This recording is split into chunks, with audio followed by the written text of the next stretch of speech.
I was going to give quite an easy speech to finish off the evening because I thought that I don't want to challenge you too much now that we're at the end of our session. So I'm going to speak about Panini sticker albums. You should already know what I'm talking about, but if you don't, then you'll soon find out. Okay. Ladies and gentlemen, I wrote this speech over Christmas, and at that time I was reminiscing about all of the different Christmas presents I've received over the years since I was very little, maybe since I was the age of about 3 or 4. And I thought about one present that I had received in particular, which was a Panini sticker album. Unlike other gifts, this one had kept me busy for a long time after receiving it. Now, if you've never collected stickers before, then maybe you're not very familiar with the name Panini, and you're not really familiar with how the whole collecting works. Panini is an Italian company from Modena, and they sell sports stickers worldwide. Now, the principle is quite simple, really. You buy an album, and you then spend weeks or months filling the empty spaces in it with stickers that you buy from a newsagent or from a kiosk or wherever it may be. Each sticker has on it the face of a player, or it might have a team shield or a logo or the picture of a team stadium. But the whole fun of collecting is that you can't simply buy the stickers that you want. You have to buy a sealed packet of maybe 7 or 8 stickers, and it's always a surprise to find out what you'll get inside. All collectors seem to complain that after a while it seems that the same stickers are in the packets. You have the same ones over and over again. You see the same faces. That striker from Southampton FC, who's always the one I get in every pack, and I've got so many doubles of him. I don't know what to do with him. I'm fed up of seeing his face.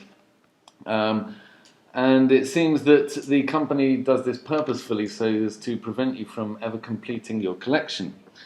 But actually, I read a scientific study on this, and a group of researchers have decided to buy packets of stickers in lots of different parts of the UK and elsewhere to measure the distribution of the stickers. And surprise, surprise, they did actually find that you have the same chance of getting the same stickers in whatever geographical region you may be in. So that's just an aside, but just to tell you that it's false, this belief that many collectors have. So what inevitably happens for each collector is that they have a huge pile of duplicates, or doubles as they're often called. These are stickers that the collector already has and doesn't know how to get rid of them. So what do you do? Well, of course, you trade these stickers with other collectors. Now, I used to do this when I was 10, 11, 12. I used to collect the Premier League stickers back in the day, and I found it a very enjoyable hobby. But in order to be a good collector, you need a few skills. So you have to be able to bargain well, and this was a skill I was able to hone during my break times with the other kids in the playground, trying to get the stickers that I needed. Now, looking back on it, maybe my time could have been better spent actually playing football instead of just handing out stickers and talking to kids in the playground. But I have to say, looking back on it now with hindsight, I can see that I actually learned a great deal from sticker collecting. I had to understand complex mechanisms such as supply and demand. I had to remember who needed which sticker in the playground and how many stickers they would be willing to give up in exchange. Then social skills were, of course, of great importance. I had to be able to get on well with all of the main dealers if I wanted a chance to have a look at their swaps pile. And then I even needed to understand market dynamics such as speculation. I had to know that maybe there might have been one collector in the playground who was hoarding his stickers until the end of the season, because he knew that the price of that sticker would rise and that everybody would want to get their hands on it. And then, of course, there were always the shady members of the sticker mafia in the playground who would stop at nothing to get the stickers that they needed, and who would group together, doing each other favours, just with the sole aim of completing their sticker album. Yes. These kids were all older than me, bigger, taller, and much scarier, and they used many sly tricks to get the stickers they were after. Now, I decided to, whilst I was writing this speech, I thought I won't just tell you anecdotes from my childhood. I thought I might also look up articles on the internet to see if anyone else had written about sticker collecting, and if anyone else was reminiscing about it from their youth.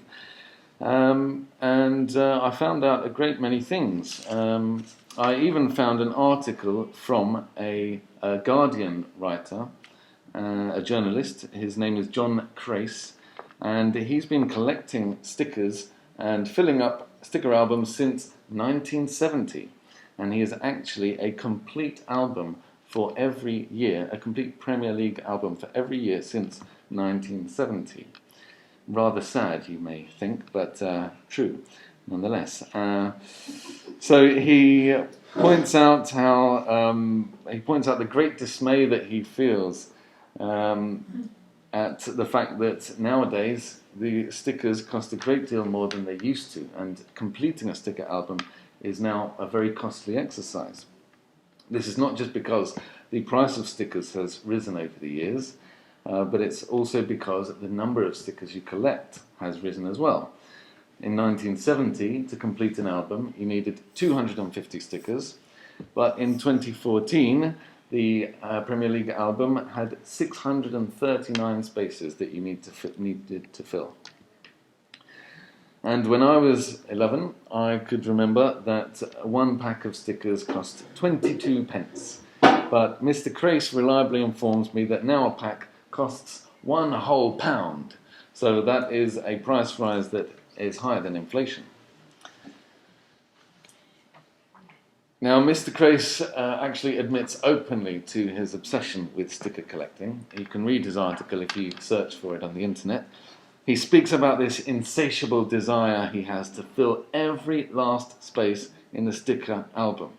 And he is not satisfied until he manages to get that last sticker in the right slot. He even admits to the family problems that this has caused. Now, of course, his wife would no doubt be unhappy with this kind of obsession, as many wives and girlfriends are with male obsessions, whatever they may be. But Mr. Crace's 10-year-old son is actually sick to the teeth of sticker collecting and refuses to even touch a packet of stickers. And this is maybe unfortunate, because the 10-year-old son would have been the most popular kid in the playground with all of the stickers he could have got from his dad. Now, Mr. Crace very much enjoys his sticker collection, but he seems to have many regrets.